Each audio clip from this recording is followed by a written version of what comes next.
Quais os modelos de Estado interventor? Nós vimos na outra parte da aula que nós temos 3 grandes tipos de Estado interventor. Então, o primeiro deles, como eu falei, é o típico Estado de bem-estar chamado residual ou liberal, que é o Estado que se caracterizou principalmente nos Estados Unidos, é o maior, mas também temos a Nova Zelândia, que se caracteriza por ser um Estado liberal ou residual. Nesse Estado, as políticas são focalizadas, ou seja, elas se destinam para determinados específicos e para cobrir determinados riscos.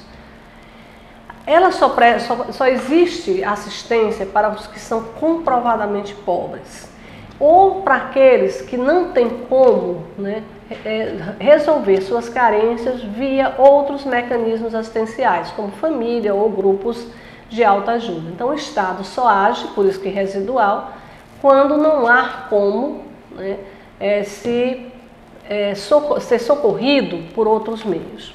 O segundo, que é o Estado típico da França, é um Estado de bem-estar meritocrático, particularista ou chamado também conservador, porque ele é baseado no mérito, ou seja, quem está no mercado de trabalho, principalmente, o mérito é sempre profissional, quem está no mercado de trabalho tem proteção social.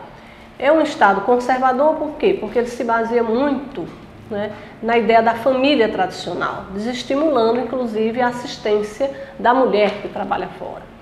Então é um Estado que encoraja a manutenção da mulher na casa, isso é uma tradição católica da França, principalmente, então por isso chamado conservador. Então ele só age para corrigir as falhas do mercado.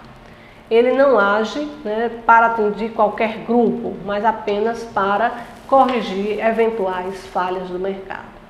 O terceiro grupo é o grupo que todo mundo deseja, que tem como modelo, como ideal, que é o chamado Estado de bem-estar institucional redistributivo, ou também chamado social-democrata.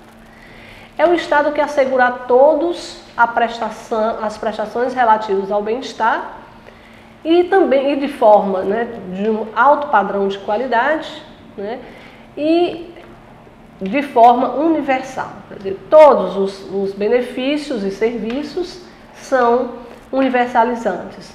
Esse é o princípio básico desse modelo de Estado e ele é característico da Holanda, da Suécia, da Finlândia, da Dinamarca, dos países nórdicos. Então são países onde nós vamos ter uma proteção social universal. A questão é, qual é a configuração hoje, atual do Estado? A partir da década de 70, nós vamos começar a ver que esse modelo de Estado interventor ele começa a entrar em crise. É o que a gente chama houve o fim com o petróleo, com a crise do petróleo, nós vamos ter o chamado fim dos anos gloriosos desse modelo de Estado interventor. A partir daí vamos ter, com esse fim do círculo virtuoso, que era ganhos de produtividade, aumentos reais de salário, aumento da proteção social permanentemente, vamos ter a substituição disso por um chamado círculo vicioso, aonde vamos ter inflação, estagnação econômica. Isso eu estou falando do mundo inteiro. No mundo inteiro, a partir da metade da década de 70, vamos encontrar essa situação. Então, os estados nacionais vão perder sua capacidade regulatória, vão ter comprometimento de sua soberania. Por quê? Porque vão estar numa profunda crise fiscal, ou seja, o Estado não vai ter capacidade de arcar com as suas despesas, vai gastar mais e vai gastar mais do que arrecada.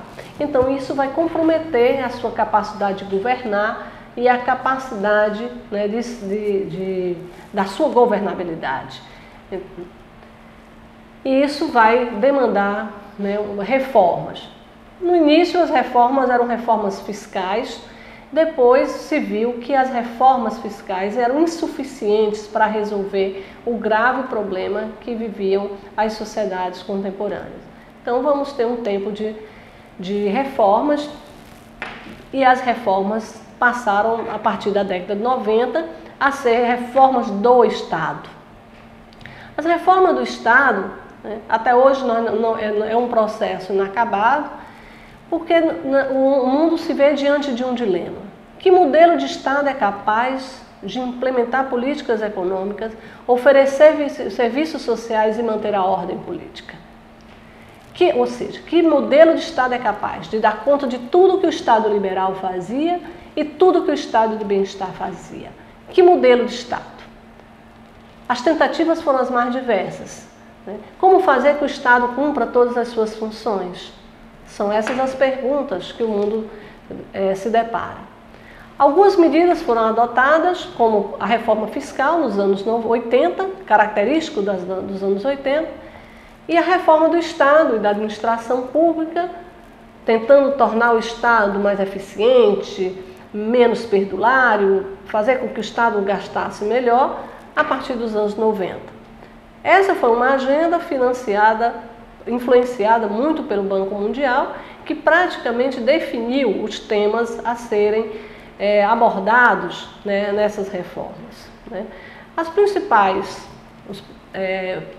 Os principais pontos propostos para a reforma do Estado foram: primeiro, centralização e isolamento do controle da política macroeconômica, quer dizer, evitar que houvesse comprometimento político da condução da economia, que seria uma separação de economia e política, né? Uma descentralização e ou privatização da burocracia encarregada dos serviços sociais, ou seja, da proteção social, delegação de funções reguladoras para agências independentes, quer dizer, tirando da burocracia tradicional, da administração burocrática tradicional, e a instituição de quadros mais capacitados de servidores públicos. Talvez por isso vocês estejam aqui, né, fazendo esse curso, né? Esses termos, né, se traduziu muito no chamado modelo de administração gerencial. Então, qual é o binômio hoje, né, que se depara? Né? Aí nós temos vamos ter como se fosse um pêndulo, que ora, né, pende para não intervir, para se retornar ao Estado liberal clássico de não intervenção, que foi um caminho, por exemplo, trilhado pelos Estados Unidos, pela Nova Zelândia e pela Inglaterra da Margaret Thatcher, principalmente, né, na década de 80. E vamos ter, por outro lado, outras propostas que vêm no outro lado do pêndulo, chamando para intervir, né? Então, não intervir ou intervir continua sendo o grande dilema que se depara, né, os analistas e todos aqueles que propõem um novo modelo de Estado, né? Não é uma solução fácil, não tem sido. Habermas, né, chama isso de uma intransparência, quer dizer, a gente não sabe o que vem pela frente, mas de qualquer forma é um momento de repensar a ação do Estado. Esse é o dilema que o mundo inteiro vive, em busca de caminhos, né, de que modelo, né, adotar para a organização política contemporânea.